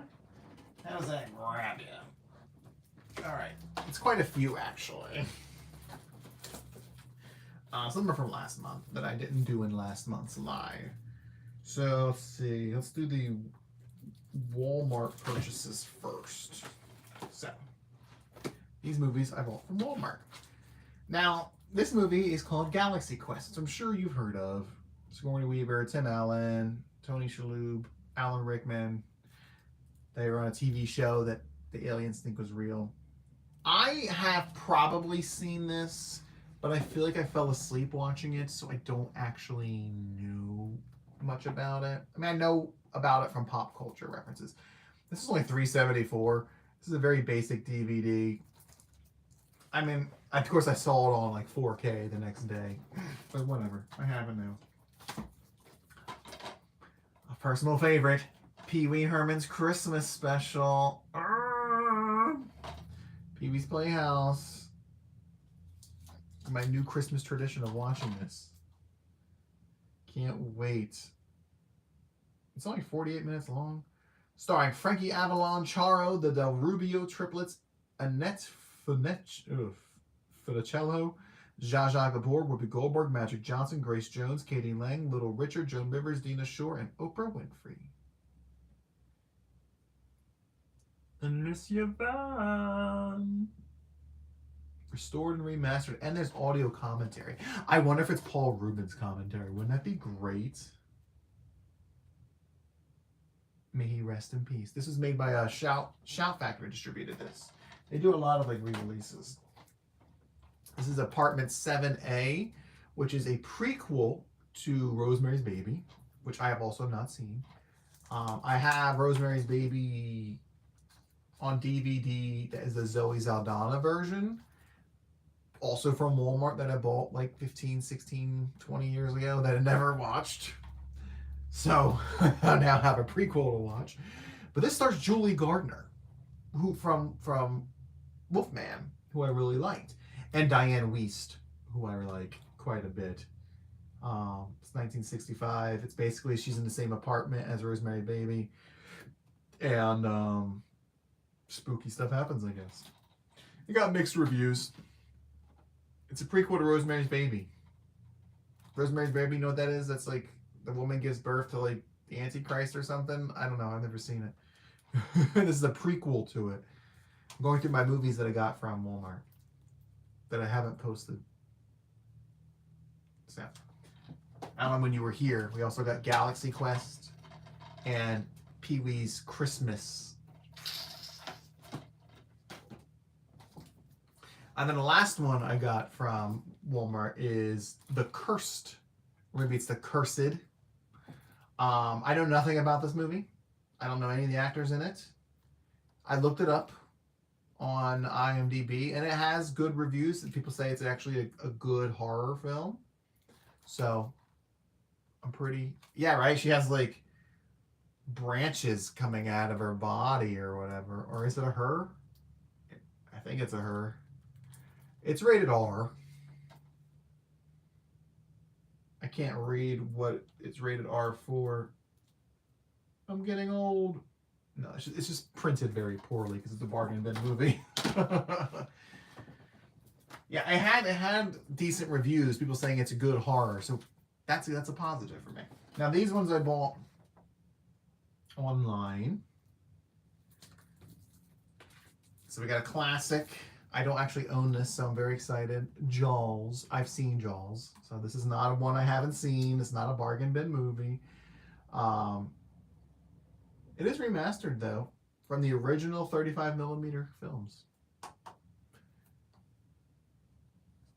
Well, so the ones I haven't seen are going to go into the bargain bin. Pee-wee is going to be my new Christmas tradition.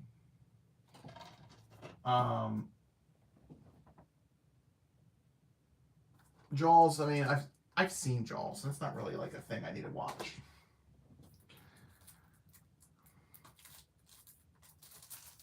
American Gangster. That's a really well-liked film that I have never seen. Try to get back into some of this Denzel Washington or maybe Russell Crowe stuff. Like, you know, it's a Ridley Scott. I like Ridley Scott. It's a highly regarded film, and it's the 4K version. It was only like $12. 4K, Blu-ray, and a digital code. I don't really know much about it. I just always hear people talk about it, you know. Tons of bonus features. I say, hey, let's branch out here. Now this one I've heard of, and I hear it as more of a cult classic.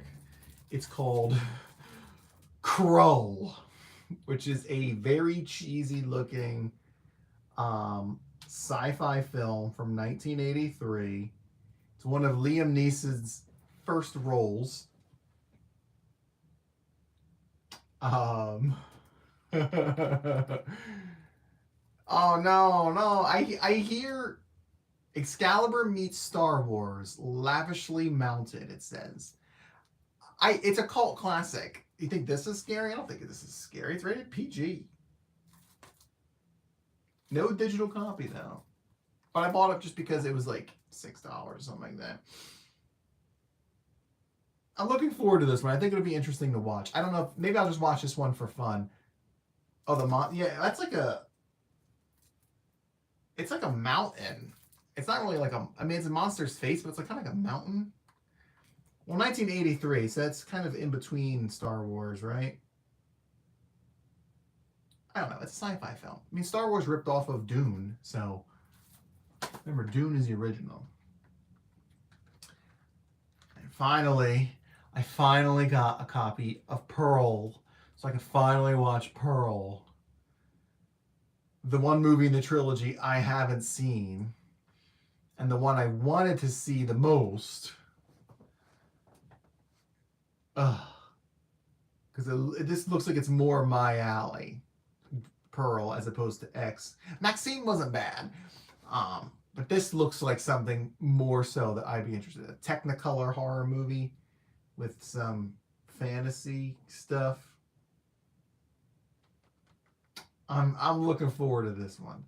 So now all I got to do now is get a copy of Maxine. I'll have all three. I'm sure there'll be like a triple box set. Yes, Superman is in that. I read that Superman is hot. He's handsome.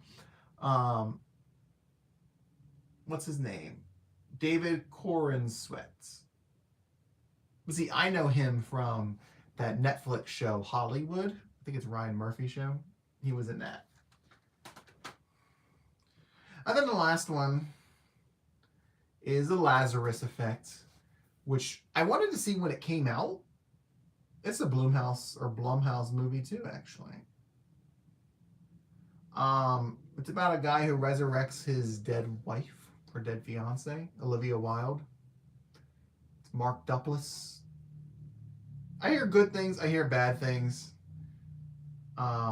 It's kind of a middle of the road movie, but I wanted to see it when it came out in theaters. When I'm trying to find a year for it. 2015. I never did though. And it's on streaming. It's on one of the streaming, but it was cheap. So you know what? Let me just buy it my own copy. It's a pretty intense looking cover. But yeah, that's the movie. Those are the movies. I'm going to keep adding bargain bin movies to this bag, and I'm never going to finish them. I mean, because literally, it's like 6 new movies for that bargain bin bag. And I do one a week. So it's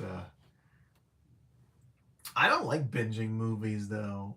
Like even this, like I watched 3 movies this week, right? It's a lot. It's because I like to I ingest the movies. I like to process the movie and understand my feelings about the films. I don't binge TV either. No, I watch 1 episode a day. 1 episode a day. Like when I watched Star Trek: The Next Generation, it took me months to get through because I watched 1 episode a day. Same thing with Buffy and Angel, 1 episode a day. Although Buffy, I did watch a couple in a day because I was sick. But other than that, it's 1 a day. With my dinner, it's what I do. You know, same thing with sitcoms. I watch 1 a day. Although Modern Family, I did watch quite a few because I would watch it while I played like Gems of War. So that was that. I mean, that is me. It's what I do. It's what I do. Did I go through all my movies? Yes, I'm all done. And that was my wrapping up. I usually go through any physical media that I buy. I show that. And then I went through upcoming movies as well. What is this? Is that Uma Thurman? What is this trailer for? Oh, I'm waiting for the title so I can look it up. Oh, that's Julia Roberts. Can you show me what the title is? I can't hear the trailer.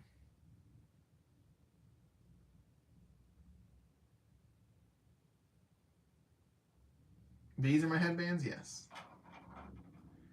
Very easy to grab. Can you tell me what this freaking trailer is? How long is this trailer? From the team that brought you blah, blah, blah, and blah, blah, blah. It's a period piece.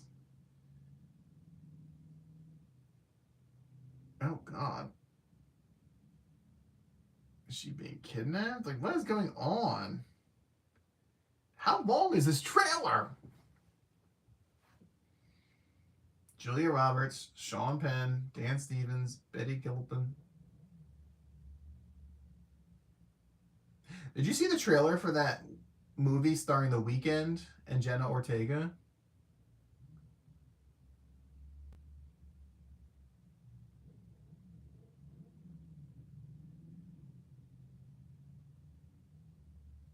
Oh God, can you give me a... Okay, it's called Gaslit. Jesus, that took forever. That's a 2022 film. Oh, it's a series.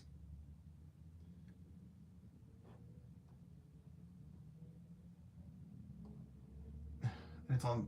Okay, that's all that waiting for nothing. I don't remember what it's called, though. Do you remember what it's called? It's like something tomorrow.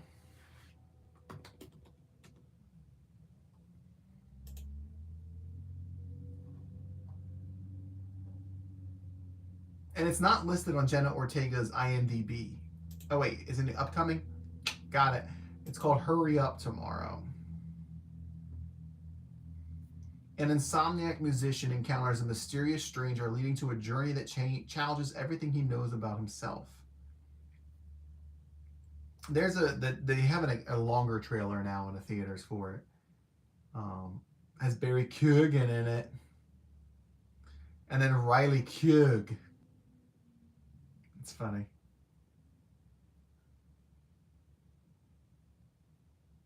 I'm trying to see anything else I recognize in it, but it looks trippy and insane. I don't really know what to expect with that.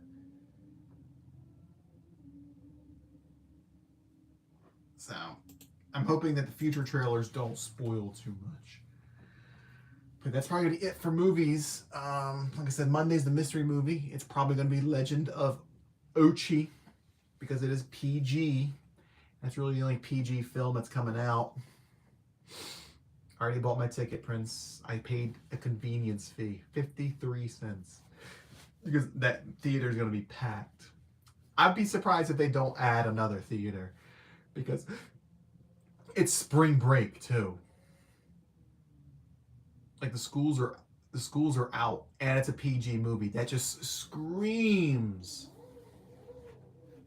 Full House.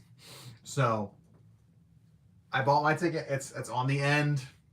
It's the same small theater with the rows, with the one side only having 4 seats. Like, it's the same small theater. So it's my seat on the end, an empty one. They let me buy it this way, and then 2 people. So there's an empty seat between us. But it's gonna be full. It's gonna be full. I can just feel it. And it's probably gonna be Legend of Ochi, which looks cute, I guess. I'm more interested in because it's a creature. It's basically kind of like an E.T. type of film. The creature is practical effects. It's a puppet, and it looks really, really good. The creature does. So, oh yeah, I'll make a stink this time. I promise. Because I'm not going to a crowded butt theater and not getting that seat. Especially if I'm going to be surrounded by children. Because there's really not much else that's rated PG that's coming out. So, aside from like bigger movies, like they're obviously not going to show you a big PG film. I forget what the other one. There was like one other possible thing, but it was like, it's not going to be that. There's not a lot of PG movies. I forget what it was. I don't know. But we'll have to see Sinners, and we will have to see The Wedding Banquet. Tonight, I'm going to bed. That's what I'm doing. I'm going to bed. I'm driving to the airport tomorrow, remember? I need to actually go to bed now. I'm getting up at 5:15. And then I'm going to stop at Lowe's on the way home, pick up stuff to recalk my bed, to recalk my bathroom, and then come here, this is all with my sister-in-law's car, get all my stuff, and then go to their house, because my car is already going to be at their house. And then just be there. So, anyway, so yeah, that's going to be it. I do plan on streaming tomorrow, so I do plan on streaming tomorrow and Saturday. I know you're probably busy because it's your birthday, but we will probably be streaming on Saturday and Sunday. My vacation, yeah. I'll be coming back to this house almost every day because I'm going to have to clean my car, and I'm going to vacuum it here. I'm caulking the bathroom, so I got to give it a day to be dried, and then give it a day to cure. So I'm going to be doing things. I'll be here. Yeah, it's fine. I'm. You know what? The drive is going to be so much less than the other drive. I'm cool. Look at this. This whole outro this is like the longest outro I've ever done in one of these videos. We're about to hit 2 hours. No one's going to watch a 2-hour video. Damn.